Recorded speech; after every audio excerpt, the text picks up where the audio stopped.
Good morning, everyone. Jose with Kane County Landscape Materials and Supply. Today we're doing crocks on the ground right here. This is how we do it. We got my partner here, Juan from Alliance.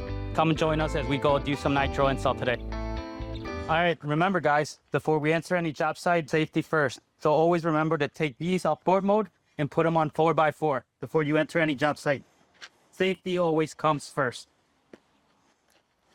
All right, we're ready. Let's do this. Hey, how's it going? I'm Juan with Alliance Gator. I'm here with Kane County, and we're gonna be doing a Nitro X installation, and we're gonna be reviewing all the steps on how to install it. Step one would be, prior to opening any product, you wanna go ahead and wet down all of the area. What you don't want to do is mix the resin and get it stuck to any dry pavers. So resins and oil, water and oil do not mix. So if you wet everything down, the resin will not stick. If you apply it to a dry surface, you risk the resin getting stuck to the paver and it's going to look like a sealed paver, right? So you're going to rinse everything off. You're going to rinse down the siding, side of the house, the walls. If there's any type of grill, you want to wet everything down so that the resin doesn't stick. All right, step two, what you want to do is you open up the bag. So these clumps are not bad. It's just resin that clumps up with the sand. Normally I would just step on them while it's in the bag, break it up a little bit, and then ideally we'd have this a little bit more spread out to get the granulars, to spread out the granulars. Wet it down. The wetter the sand is, it's going to be easier to get into the joint. Jose, let's get us some water right here on the sand. And then what you want to do is you want to create almost like a slurry with the sand and the water, right? So the wetter the sand, the easier it's going to go into the joints. So we want to create a slurry, spread it out, and it'll be easier to get into the joints. Go ahead and use a broom with plastic bristles or a squeegee, foam squeegee, to move the sand around.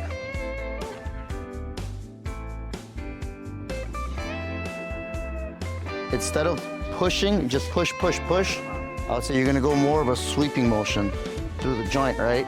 You can go through a sweeping motion and then go back and forth. Yeah, because you want it to get down, right? So you'll see the granulars are very small and thin. So if you just do this, it's just gonna jump the joint, right? On this smooth paver, the broom works great. If it was flagstone, that's where this foam squeegee comes into play because it helps get the sand out of those valleys, right? It helps kind of move it. And then the broom cleans it. And then you're gonna use the water pressure to go ahead and compact the sand. The sand does not need to be compacted with a plate compactor. You compact it with water pressure, and then the gravity is gonna help it get into the joint. After that, what we're gonna wanna do is we're gonna wanna leave the joint or the sand 1/8 of an inch below the chamfer. If there's no chamfer, we want 1/8 of an inch below the surface of the paver. And the way to do it is when you're scrubbing, to put a little bit of elbow grease on the bottom, and that leaves you the joint height.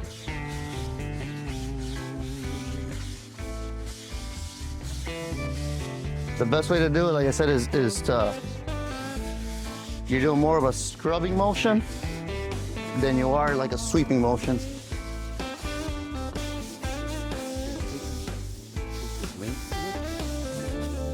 All right, so your final step would be then to go ahead and rinse any excess material off the surface of the paver.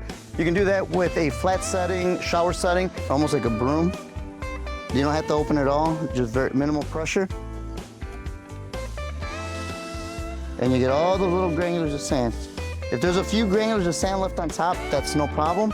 The rain will get it. What we don't want to do is leave clumps, right?